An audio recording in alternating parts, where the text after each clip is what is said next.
വിശദമായ വാർത്തയിലേക്ക്. യാത്രക്കാരുടെ നിരന്തരമായ ആവശ്യങ്ങൾക്കൊടുവിൽ തിരുവനന്തപുരം ഷൊർണൂർ വേണാട് എക്സ്പ്രസ് പാലക്കാട്ടേക്ക് നീട്ടാൻ സാധ്യതയേറുന്നു. നിരവധി ട്രെയിനുകൾ പാലക്കാട് നിന്ന് എറണാകുളം ഭാഗത്തേക്കും തിരിച്ചും സർവീസ് നടത്തുന്നുണ്ടെങ്കിലും ജനറൽ കോച്ചുകളുടെയും സ്റ്റോപ്പുകളുടെയും അപര്യാപ്തതയാണ് വേണാടിന് വേണ്ടിയുള്ള ആവശ്യം വീണ്ടും സജീവമാകാൻ കാരണമായത്. ഉച്ചയ്ക്ക് 12:15 മുൻപ് ഷൊർണൂരിലെത്തുന്ന വേണാട് 2:35 വരെ ഷൊർണൂരിൽ നിർത്തിയിടും.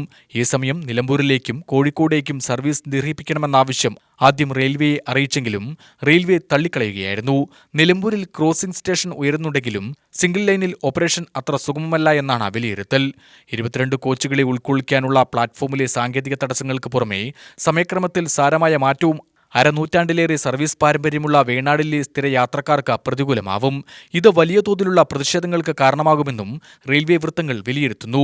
പാലക്കാടിലൂടെ Thiruvananthapuram Kerala express, Ernakulam intercity superfast ട്രെയിനുകൾ സർവീസ് നടത്തുന്നുണ്ടെങ്കിലും വടക്കാഞ്ചേരി, ഇരിഞ്ഞാലക്കുട, ചാലക്കുടി പോലുള്ള സ്റ്റേഷനുകളിലേക്കുള്ള യാത്രക്കാർ ഇപ്പോഴും ദുരിതത്തിലാണ്. വേണാട് എറണാകുളം ജംഗ്ഷൻ ഒഴിവാക്കിയെങ്കിലും വരുമാനത്തിൽ കാര്യമായ മാറ്റമുണ്ടാക്കാൻ റെയിൽവേക്ക് കഴിഞ്ഞില്ല.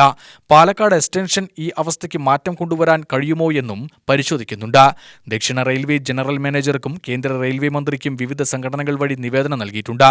പാലക്കാട് ജില്ലാ rail users, citizen forum, lions club എന്നിവരും ഇതേ ആവശ്യവുമായി രംഗത്ത് വന്നിട്ടുണ്ട്.